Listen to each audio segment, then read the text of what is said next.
പിതാവിന്റെയും പുത്രന്റെയും പരിശുദ്ധാത്മാവിന്റെയും നാമത്തിൽ ആമേൻ. എന്റെ പ്രിയപ്പെട്ടവരെ, ഇന്ന് മാർച്ച് 2 തിങ്കളാഴ്ച. അമ്മേ പരിശുദ്ധ അമ്മേ, അമ്മേ പരിശുദ്ധമേ, ദൈവമാതാവേ, കൃപാസനത്തിലൂടെ ഞങ്ങൾക്കും ഞങ്ങളുടെ ദേശത്തിനും അമ്മ മധ്യസ്ഥം തേടി തന്ന എല്ലാ അനുഗ്രഹങ്ങൾക്കും കൃപകൾക്കും ഞങ്ങളിപ്പോൾ ഹൃദയം നിറഞ്ഞ നന്ദി പറയുന്നു. അമ്മേ പരിശുദ്ധമേ, ദൈവമാതാവേ, 2004 ഡിസംബർ 7 ഉച്ചകഴിഞ്ഞ് 2:30 കൃപാസനത്തിൽ സംഭവിച്ച അമ്മയുടെ പ്രത്യക്ഷപ്പെടലിനെ കുറിച്ച് തിരുസഭയ്ക്ക് സമർപ്പിച്ചിരിക്കുന്ന പഠനരേഖകളുടെ മേൽ സഭാത്മകമായ പഠനം ആരംഭിക്കുവാൻ ഞങ്ങൾ പ്രാർത്ഥിക്കുന്നു.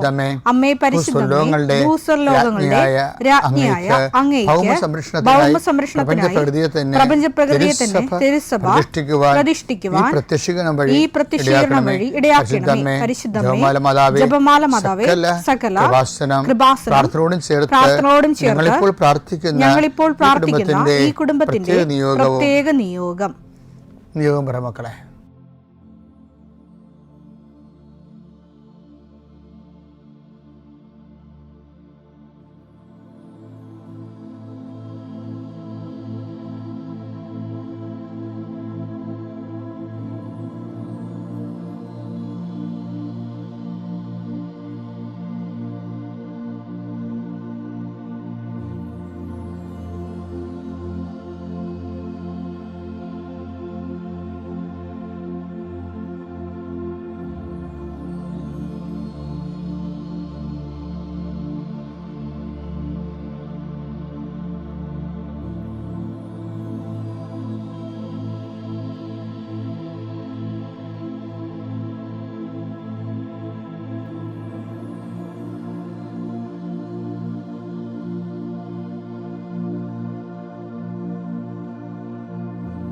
അമ്മയുടെ പ്രത്യക്ഷീകരണത്തിന്റെ ഈ അനുഗ്രഹവേളയിൽ ഞങ്ങൾക്ക് സാധിച്ചു തരുവാൻ കനിയണമേ. ആമേൻ. വിശ്വാസ പ്രമാണം. സർവശക്തനായ പിതാവും ആകാശത്തിന്റെയും ഭൂമിയുടെയും സൃഷ്ടാവുമായ ദൈവത്തിൽ ഞാൻ വിശ്വസിക്കുന്നു. അവിടുത്തെ ഏകപുത്രനും ഞങ്ങളുടെ കർത്താവുമായ ഈശോമിശിഹായിലും ഞാൻ വിശ്വസിക്കുന്നു. ഈ പുത്രൻ പരിശുദ്ധാത്മാവിനാൽ ഗർഭസ്ഥനായി കന്യകാമറിയത്തിൽ നിന്ന് പിറന്ന് പൊന്തിയോസ് പീലാത്തോസിന്റെ കാലത്ത് പീഡകൾ സഹിച്ച് കുരിശിൽ തറയ്ക്കപ്പെട്ട് മരിച്ച് അടക്കപ്പെട്ട് പാതാളങ്ങളിൽ ഇറങ്ങി മരിച്ചവരുടെ ഇടയിൽ നിന്ന് 3-ാം നാൾ ഉയർത്ത് സ്വർഗത്തിലേക്ക് എഴുന്നള്ളി സർവശക്തിയുള്ള പിതാവായ ദൈവത്തിന്റെ വലതുഭാഗത്തിരിക്കുന്നു. അവിടെ നിന്ന് ജീവിക്കുന്നവരെയും മരിച്ചവരെയും വിധിക്കുവാൻ വരുമെന്നും ഞാൻ വിശ്വസിക്കുന്നു. പരിശുദ്ധാത്മാവിലും ഞാൻ വിശ്വസിക്കുന്നു. വിശുദ്ധ കത്തോലിക്കാ സഭയിലും പുണ്യവാന്മാരുടെ ഐക്യത്തിലും പാപങ്ങളുടെ മോചനത്തിലും ശരീരത്തിന്റെ ഉയർപ്പിലും നിത്യമായ ജീവിതത്തിലും ഞാൻ വിശ്വസിക്കുന്നു. ആമേൻ. സുഖസ്ഥനായ ഞങ്ങളുടെ പിതാവേ, അങ്ങയുടെ നാമം പൂജിതമാകണമേ. അങ്ങയുടെ രാജ്യം വരണമേ. അങ്ങയുടെ തിരുമനസ് സ്വർഗത്തിലെ പോലെ ഭൂമിയിലും ആകണമേ. അന്നു വേണ്ടുന്ന ആഹാരം ഇന്ന് ഞങ്ങൾക്ക് തരണമേ. ഞങ്ങളോട് തെറ്റ് ചെയ്യുന്നവരോട് ഞങ്ങൾ ക്ഷമിക്കുന്നത് പോലെ ഞങ്ങളുടെ തെറ്റുകൾ ഞങ്ങളോടും ക്ഷമിക്കണമേ.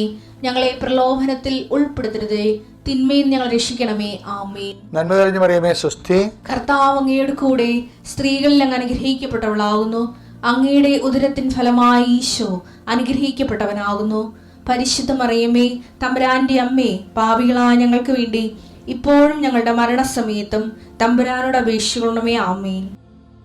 എൻ്റെ കർത്താവിൻ്റെ ഉന്നതമായ നാമത്തിൽ സഭയുടെ അധികാരത്തെ കുരിശിൻ്റെ അടയാളത്തിൽ ദൈവത്തിൻ്റെ ശക്തിയാൽ 39-40 വർഷം ഞാൻ അർപ്പിച്ച കുർബാനയുടെ യോഗ്യതയാൽ കൃപാസ്ഥാനത്താറെ ജീവനോടെ പ്രത്യക്ഷപ്പെട്ട പരിശുദ്ധ അമ്മയുടെ മാധ്യസ്ഥത്തിലെ ഞാൻ ഓരോ കുടുംബത്തെ ആശ്രയിച്ച് പ്രാർത്ഥിക്കുന്നു. ദൈവത്തിലെ നിൻ്റെ കയ്യിരിക്കുന്ന എല്ലാ വസ്തുക്കളുടെ പ്രമാണങ്ങൾ കയ്യിലുണ്ടെങ്കിൽ എടുക്കുക, സർട്ടിഫിക്കറ്റുകളുണ്ടെങ്കിൽ എടുക്കുക, എവിടെയെങ്കിലും കൊടുക്കാനുള്ള ആപ്ലിക്കേഷൻസ് ഉണ്ടെങ്കിൽ എടുക്കുക. ദൈവത്തിലെ നീ എവിടെയെങ്കിലും പോകുന്നുണ്ടെങ്കിൽ നിൻ്റെ പാസ്പോർട്ടോ വിസയുടെ കോപ്പിയോ എയർ ടിക്കറ്റോ എന്താണ് നിൻ്റെ കയ്യിലുള്ളത്, ഇപ്പോൾ എടുക്കുക. ദൈവത്തിലെ എവിടെയെങ്കിലും കൊടുക്കാനുള്ള ആപ്ലിക്കേഷൻസ് ഉണ്ടെങ്കിൽ അത് എടുക്കുക. കൃപാസനം മാതാവിനെ കാണിച്ചുകൊണ്ട് പ്രാർത്ഥിക്കുക. ഞാനിപ്പോൾ നിന്നെ ആശ്രയിച്ച് പ്രാർത്ഥിക്കുക. കർത്താവേ, സിവിൽ പോയിൻ്റ് കുറഞ്ഞതിൻ്റെ പേര് ജോലി കിട്ടാത്തവരുണ്ട്, ജപ്തിയാകാൻ പോകുന്നവരുണ്ട്. ആ പത്രങ്ങളെല്ലാം രേഖകളെല്ലാം നിൻ്റെ നാമത്തിൽ ഞാൻ ആശീർവദിക്കാൻ പോവുകയാണ്. കർത്താവ് രേഖകൾ കയ്യിലില്ല, പക്ഷെ മനസ്സിൽ ആ രേഖ ഓർത്ത് പ്രാർത്ഥിക്കുന്നുണ്ട്.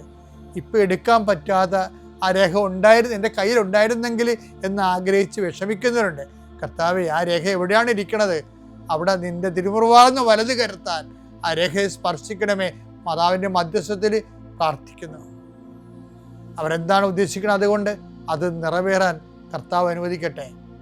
കർത്താവ് ജോലി നഷ്ടപ്പെട്ടു പോരണവരെ, ഉപേക്ഷിച്ച് പോണവരെ, ആ രാജ്യത്ത് ജീവിക്കാൻ പറ്റാതെ പോണവരെ, പരീക്ഷയെ ഒരുങ്ങിക്കൊണ്ടിരിക്കുന്ന മക്കളെ, പരീക്ഷയുടെ ഹോൾ ടിക്കറ്റ് കയ്യിലുണ്ടെങ്കിൽ മക്കൾ എടുക്കുക. അല്ലെങ്കിൽ നിങ്ങളത് മനസ്സിൽ ഓർക്കുക. പഠിക്കാൻ പറ്റാത്ത വിഷയങ്ങളുണ്ടെങ്കിൽ ലാപ്ടോപ്പ് എടുത്ത് കയ്യിൽ വെക്കുക. അച്ഛനാ ഈ നിമിഷം ആശീർവദിക്കുന്നു. പഠിക്കാൻ പറ്റാത്ത വിഷയങ്ങളുണ്ട്, ആ വിഷയവുമായിട്ട് ബന്ധപ്പെട്ട വിഷയങ്ങൾ മക്കൾ കയ്യിലെടുക്കുക. എൻ്റെ കർത്താവിൻ്റെ ഉന്നതമായ നാമത്തിൽ, സഭയുടെ അധികാരത്തിൽ, കുരിശിൻ്റെ അടയാളത്തിൽ, ദൈവത്തിൻ്റെ ശക്തിയാൽ നിൻ്റെ എല്ലാ ജീവിത തടസ്സങ്ങളെയും, നീ ആഴ്ച നേരിടാൻ പോകുന്ന മുഴുവൻ ദോഷങ്ങളെ ഈശോ നാമത്തിൽ ബന്ധിക്കുന്നു. പിതാവും പുത്രനും പരിശുദ്ധാത്മാവിൽ നീക്കുവാമേ. ജോഷുവ 3:15 ഇന്നത്തെ രാവിലെയുള്ള സന്ദേശത്തിൻ്റെ ആദ്യ വചനം. ജോഷുവ 3:15. വാഗ്ദാന പേടകം വഹിച്ചിരുന്നവർ ജോർദാൻ നദീതീരത്തെത്തി. പേടകം വഹിച്ചിരുന്ന പുരോഹിതന്മാരുടെ പാദങ്ങൾ ജലത്തെ സ്പർശിച്ചു. കൊയ്ത്തുകാലം മുഴുവൻ ജോർദാൻ കരകവിഞ്ഞൊഴുകുക പതിവാണ്. വെള്ളത്തിന്റെ ഒഴുക്ക് നിലച്ചു. എൻ്റെ പ്രിയപ്പെട്ടവരെ, എപ്പോഴും ഉടമ്പടി ജീവിതം, പരിശുദ്ധ അമ്മയുടെ ജീവിതം, അതുപോലെ തന്നെ നമ്മൾ ഏറ്റെടുക്കുന്ന ഒരു ജീവിതമാണ്. പരിശുദ്ധ അമ്മയുടെ ജീവിതം, ശരിക്കും പരിശുദ്ധ അമ്മയെ നമ്മൾ വിളിക്കുന്നത് വാഗ്ദാന പേടകമേ ഞങ്ങൾക്ക് വേണ്ടി അപേക്ഷിക്കണമെന്ന്. അമ്മ എങ്ങനെയാണ് വാഗ്ദാന പേടകമായതെന്ന് നമുക്കറിയാം. വാഗ്ദാന പേടകത്തിന് ഒരു സിമ്പിൾ ഇക്വേഷനാണ് ഉള്ളത്. എന്താണ് അത്? ബൈബിളിൻ്റെ പൊതുവായ വെളിപാടിൻ്റെ ഒരു സമവാക്യമാണ്. അതെന്താണ്?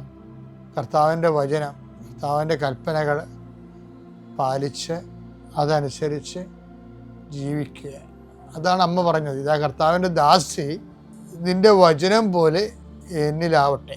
ലൂക്ക 1:38. മറിയം പറഞ്ഞു, ഇതാ കർത്താവിന്റെ ദാസി, നിന്റെ വാക്ക് എന്നിൽ നിറവേറട്ടെ. അപ്പൊ അമ്മ ദൈവത്തിന്റെ വാക്ക് നിറവേറ്റുമ്പോഴാണ് നമ്മൾ വാഗ്ദാന പേടകം ആകുന്നത്. അപ്പൊ ദൈവത്തിന്റെ പേടകമാകും, ദൈവത്തെ വഹിക്കുന്ന ആളാകും. ദൈവത്തിന് കൈയും കാലും കൊടുക്കുന്ന ഒരു പരിപാടിയാണിത്. ദൈവത്തിന് കൈയും കാലും കൊടുക്കുന്ന പുരോഹിതൻ എന്ത് ചെയ്ത്? ജോർദാൻ നദി ഇറങ്ങിയപ്പോൾ ജലം വറ്റി മാറി. നമ്മുടെ മുമ്പിൽ പതിവ് ദുഃഖങ്ങളുണ്ട്. പരമ്പരാഗത ദുഃഖങ്ങളും പതിവ് ദുഃഖങ്ങളും. ഓരോരോ മനുഷ്യൻ ഓരോരോ കാലാവസ്ഥയിൽ കടന്നു പോകുമ്പോൾ അനുഭവിക്കുന്ന പതിവ് ദുഃഖങ്ങളും. ഇപ്പം മരണമായാലും, കടമായാലും, ജപ്തിയായാലും, ജോലി ഇല്ലാതെ അലയുന്ന അവസ്ഥയായാലും, വിവാഹം താമസിക്കുന്ന അവസ്ഥയായാലും, ഇതെല്ലാം പരമ്പരാഗതമായ ഒരു മനുഷ്യൻ അനുഭവിക്കുമ്പോൾ ഉണ്ടാകുന്ന പതിവ് ദുഃഖങ്ങളുണ്ട്. ഇത് അതിജീവിക്കാൻ കഴിയുന്നതാണ്. അതിന് ബൈബിൾ സൊല്യൂഷൻ എന്ന് പറയുന്നത് ഈ വാഗ്ദാന പേടകമാണ്. എന്താണ്? അവൻ പറയണത് പോലെ ചെയ്യുകയാണ്. അപ്പം നമ്മൾ ആരാകും? ദൈവത്തിൻ്റെ സംവാഹകരായിട്ട് മാറും. അപ്പം നമ്മളായിരിക്കത്തില്ല നദി കടക്കണത്, ദൈവമായിരിക്കും. അതുകൊണ്ടാണ് ഐശയ്യാ 43:2 പറയണില്ലേ, സമുദ്രത്തിലൂടെ കടന്നു പോകുമ്പോൾ. സമുദ്രത്തിലൂടെ വാഗ്ദാന പേടകമായ ദൈവത്തെ വചനം പാലിച്ചുകൊണ്ട് സമുദ്രത്തിലൂടെയാണ്, കടവര ദുഃഖങ്ങളിലൂടെയാണ് ഒരു മനുഷ്യൻ കടന്നു പോകുന്നതെങ്കിലും ഞാൻ നിന്നോട് കൂടെ ഉണ്ടായിരിക്കും. ദൈവം നമ്മോട് കൂടെയുണ്ട്. നദികൾ കടക്കുമ്പോൾ ദൈവം നമ്മുടെ കൂടെ ഉണ്ടാക്കാനുള്ള ഒരു സൂത്രവാക്യമാണ് ശരിക്കും പറഞ്ഞാൽ ഉടമ്പടി എന്ന് പറയണത്. നദികൾ കടക്കുമ്പോൾ അത് നിന്നെ മുക്കിക്കളയുകയില്ല. അപ്പം മറ്റ് കടങ്ങളായാലും മറ്റ് ഭവിഷ്യത്തും പരാരാബ്ധങ്ങളായാലും നമ്മൾ മുക്കിക്കളയാതിരിക്കാനുള്ള ഒരു ദൈവിക നടപടിക്രമമാണ് ഉടമ്പടി. അപ്പം നീ ഉടമ്പടിയിലാണെങ്കിൽ, അല്ലെങ്കിൽ ഉടമ്പടിയിൽ ആകാൻ നോക്കുക. ഉടമ്പടിയിലാണെങ്കിൽ ആ ചൈതന്യത്തെ വർദ്ധിക്കാൻ നോക്കുക.